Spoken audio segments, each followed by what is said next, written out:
সেটা তোমার কাছে আমি ওখানে খুব সুন্দর করে বসে বসে গাড়ি তুমি ওখানে গাড়ি ওখানে খুঁজতে পারছো আসতে হাওয়া আসতে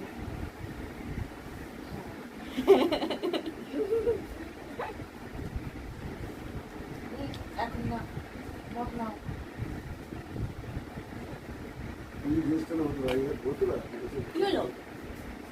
আস্তে আস্তে হাও খারাপ মুখটা খেয়ে নাও তারপরে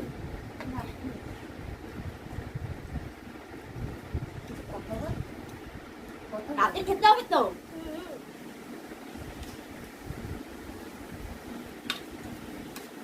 সুপটাও ভালো খেতে জিদ বড় সুস্থ শুনবো আমি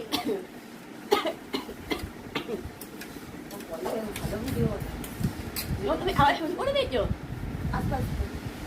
ওর সামনে থাকি ওর মুখটা খারাপ লিখে দিলে যাও না ওই ওকে দিয়ে দিয়েছে তুই করে দিবি কথা বলো কোথা থেকে এনেছো হ্যাঁ আমার খাওয়া আহ